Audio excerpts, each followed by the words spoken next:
20 जुलाई 20 जुलाई को संसद मार्च में किसी के हाथ तोड़ दिया गया, किसी का पैर, किसी का सिर फोड़ दिया गया।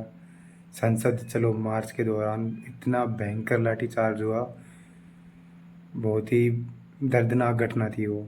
लेकिन इतना कुछ होने के बाद, इतना कुछ मारने के बाद भी स्टूडेंट्स की मांगों को नहीं माना गया था और ये प्रोटेस्ट आगे बढ़ गया। मैं ये मैसेज देना चाहता हूं कि चाहे कुछ भी हो जाए, धर्मेंद्र प्रधान का इस्तीफा लिए बिना हम यहाँ से नहीं हटेंगे। इस प्रोटेस्ट के आगे बढ़ने से पहले मैंने इंस्टाग्राम पर रील भी बनाई थी कि मैं वहाँ पर नहीं जा पा रहा हूँ तो यहाँ से ही पूरा सपोर्ट करूँगा।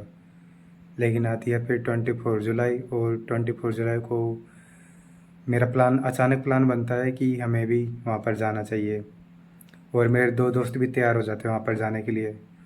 तो हमने 24 जुलाई की रात को 12:20 की ट्रेन पकड़ी और निकल दिए दिल्ली की ओर।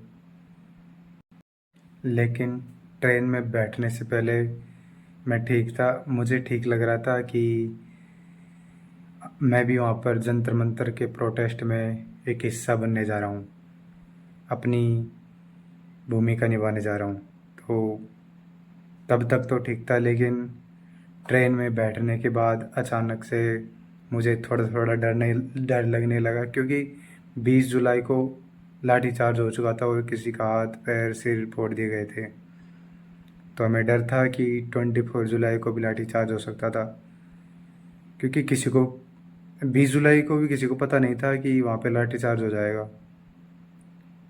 तो हमें ये भी पता नहीं था कि 24 जुलाई को क्या होगा, लेकिन हम हिम्मत करके चले गए। हम ट्रेन में बैठ गए, और ट्रेन में बैठने पर रात में हमें एक ही सीट खाली मिली और एक ही सीट पर हम तीनों चढ़ गए।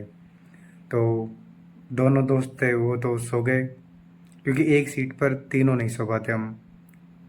तो एक सीट पर दो तो सो गए और मैं बैठ गया, और मुझे नींद भी नहीं आ रही थी, क्योंकि मेरे मन में चल रहा था कि वहाँ पर क्या होगा। थोड़ा डर भी लग रहा था, इस वजह से मुझे नींद नहीं आ रही थी। तो मैं बैठा रह गया। तो फिर मुझे रात में सीट में से उतरने लगा ना, तब मेरे पैर में अचानक पता नहीं क्या हो गया, और मेरा सिर घूमने लग गया, और मुझे सब कुछ धुंधला धुंधला लगने लग गया। तो फिर मुझे उस टाइम पे मैं बहुत ज़्यादा घबरा गया था, क्योंकि हम ट्रेन में बैठ चुके थे और ट्रेन निकल चुकी थी, और अचानक से तबीयत का ख़राब हो जाना। और हम जा भी वहाँ पर रहे थे कि वहाँ पर एनर्जी होना बहुत ज़्यादा ज़रूरी है। तो जब ये सिचुएशन हुई तो मुझे सारी की सारी वो बातें याद आने लगी, जो मतलब मम्मी पापा मना कर रहे थे वहाँ पर जाने के लिए, लेकिन मैं वहाँ पर जा रहा था। मैं जा इसलिए रहा था क्योंकि वहाँ पर और भी स्टूडेंट्स हैं, उनके मम्मी पापा ने भी उनसे मना किया होगा, लेकिन उस प्रोटेस्ट में शामिल होना हमारी ज़िम्मेदारी थी, क्योंकि वो प्रोटेस्ट ही हमारे लिए था, स्टूडेंट्स के लिए था, स्टूडेंट्स के फ्यूचर के लिए था, जेन जी के लिए था। तो अगर हम ही नहीं जाएंगे, हम ही उस प्रोटेस्ट में अपनी भूमिका नहीं निभाएंगे, उसमें साथ नहीं देंगे, तो फिर कैसे चलेगा। तो इसलिए मैं चला गया। वो फिर लेकिन थोड़ी देर बाद में मेरी तबीयत ठीक हो चुकी थी, मुझे सही लग रहा था। फिर थोड़ी देर मैं लेटा भी, लेकिन मुझे नींद नहीं आई थी। फिर हम थोड़ी देर बाद में दिल्ली पहुंच चुके थे। दिल्ली पहुंचे और स्टेशन से बाहर निकले। तो हम जब कभी भी कहीं पर पहली बार जाते हैं तो फिर फ़ोटो वीडियो तो करते ही हैं। तो हमने वहाँ पर फ़ोटो भी खींची, और फिर हमने ऑटो पकड़ा और जंतर मंतर की ओर निकल चुके थे। कुछ ही देर में हम जंतर मंतर पहुँच गए, और ऑटो वाले ने तो हमें थोड़े दूर ही छोड़ दिया था, लगभग 3 किलोमीटर दूर शायद। तो वहाँ पर क्योंकि इतना बड़ा प्रोटेस्ट चल रहा था, इतनी ज़्यादा भीड़ थी दिन में, तो हमको लगभग 3 किलोमीटर दूर ही उतार दिया था ऑटो वाले ने। तो फिर हम वहाँ से पैदल पैदल गए। हम थोड़े आगे बढ़े तो हमें थोड़ी भीड़ दिखने लगी, और सुबह के टाइम पे वहाँ का एनवायरनमेंट ऐसा था कि जैसे कि हम किसी पार्क में घूमने के लिए आए हो। वहाँ पर सभी बहुत सारे स्टूडेंट्स घूम रहे थे, और मतलब सुबह का वातावरण ऐसा था कि हम किसी पीसफुल जगह पर घूमने के लिए आए हैं। जैसे कि हम सुबह सुबह कई बार घूमने के लिए नहीं जाते क्या, वैसा लग रहा था मैं बिल्कुल कि हम घर से उठ के सुबह सुबह घूमने के लिए आए हैं। और वहाँ पर एंट्री के लिए लाइनें लगा रखी थी। जैसे ही हम वहाँ पर पहुँचे प्रोटेस्ट साइट पर, वहाँ पर स्टूडेंट्स में इतनी देशभक्ति भरी हुई थी, इतने एनर्जी थे कि वो लगातार नारे लगाए जा रहे थे, भारत माता के और जय भीम के, और भी बहुत सारे नारे लगाए जा रहे थे। वो इतनी एनर्जी थी कि वहाँ पर जाते ही मुझ में भी एनर्जी आ गई और मैं भी नारे लगाने लगा। प्रोटेस्ट साइट के सामने बिल्कुल वहाँ पर बहुत सारे स्टूडेंट्स बैठे हुए थे और बहुत सारे लोग उनको हवा कर रहे थे, क्योंकि गर्मी का टाइम था और सभी के सभी एक दूसरे की हेल्प कर रहे थे। वहाँ पर ऐसा नहीं था कि आप अकेले जा रहे हो तो आप अकेले रह जाओगे, आपकी हेल्प कोई भी नहीं करेगा, लेकिन वहाँ पर सभी एक दूसरे की हेल्प कर रहे थे। प्रोटेस्ट साइट पर पहुँचते ही पहले तो मेरे मन में आया कि आशुतोष रांका, अभिजीत दीपके और सौरवदास को देखना है, क्योंकि उन्होंने ही ये प्रोटेस्ट शुरुआत की थी। और सोनम वांगचुक सर थे, उनको तो किसी हॉस्पिटल में एडमिट कर लिया था, उन्हें तो आने ही नहीं दिया जा रहा था।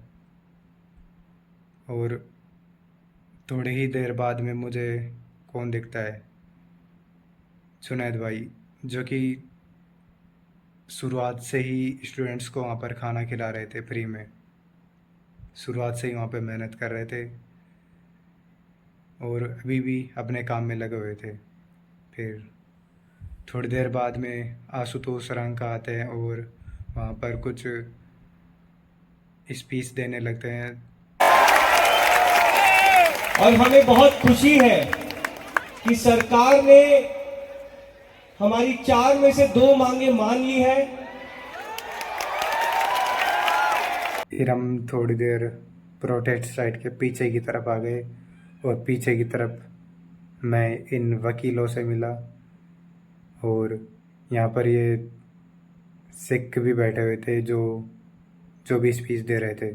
प्रोटेस्ट साइट के पीछे की तरफ बहुत ही कम लोग थे और वहाँ पर कुछ पुलिस वाले बैठे हुए थे। और फिर हम वापस प्रोटेस्ट साइट पर आ जाते हैं और वहाँ पर आने पर वहाँ पर कुछ ही देर बाद में अभिजीत दीपके आ जाते हैं और वहाँ पर शुरुआत में तो राष्ट्रगान गाया गया, फिर एक गाना गाया गया।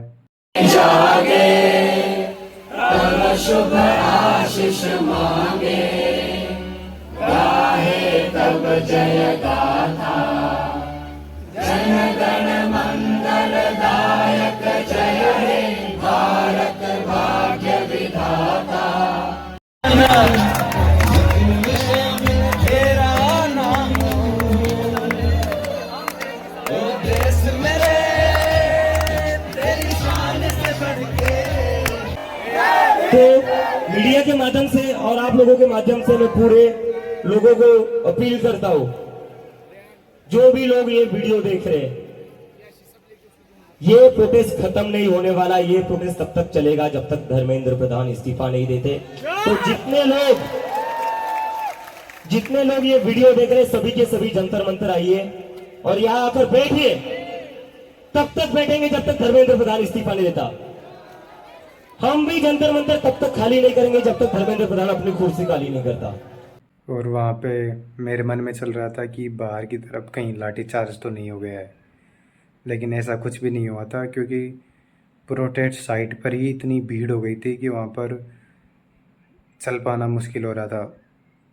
तो वहाँ पर बाहर की तरफ जो बैरिकेड्स लगे हुए थे, वहाँ पर भी बहुत ज़्यादा भीड़ हो चुकी थी। वो तो वहाँ पर लाइन से अंदर आने दिया जा रहा था। अगर एक साथ पूरे पूरे स्टूडेंट्स आ जाते तो वहाँ पर भीड़ कंट्रोल नहीं होती।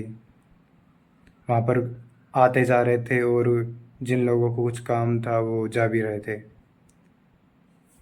हालांकि ज़्यादातर लोग तो पूरे दिन भर बने रहे। और मैं जब वहाँ से आया तो मुझसे कुछ दोस्त और घर वाले पूछ रहे थे कि इतनी दूर गया था, खाने पीने की व्यवस्था कैसे की।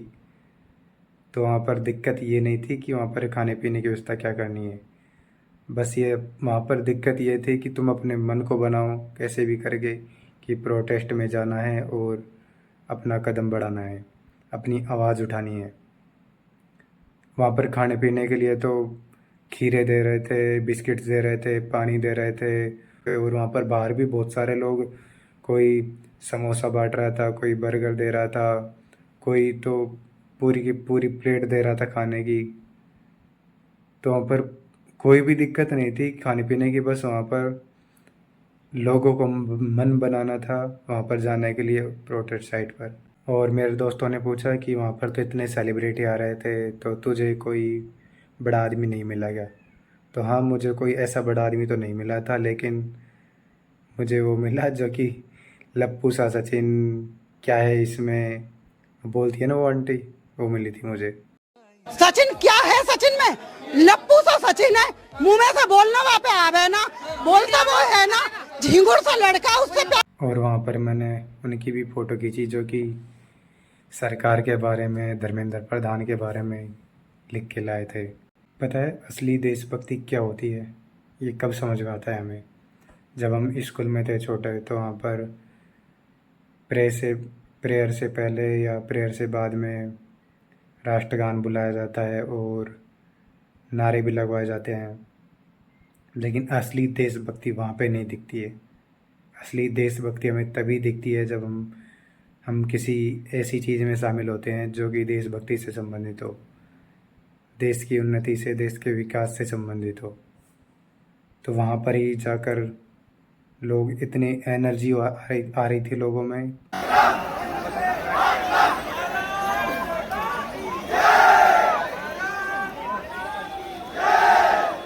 और ये मेरी कोई प्रॉपर वीडियो नहीं है, बस मैं तो वहाँ की जर्नी दिखाना चाह रहा था कि वहाँ पर मैं क्या फील कर रहा था, कैसे गया, खाने पीने की व्यवस्था कैसे हुई, वहाँ पर क्या क्या हुआ।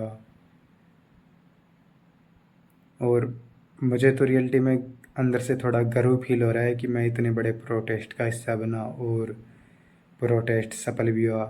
धर्मेंद्र प्रधान का इस्तीफा हो चुका है, और भी जो 2 मांगे थे कि जिन बच्चों ने आत्महत्या की थी उनके परिवार को 1-1 करोड़ रुपए देना, और प्रोटेस्ट साइट पर जो लाठीचार्ज हुआ था, जिन जिन बच्चों को गिरफ्तार किया था, उन पर कोई भी FIR दर्ज ना हो।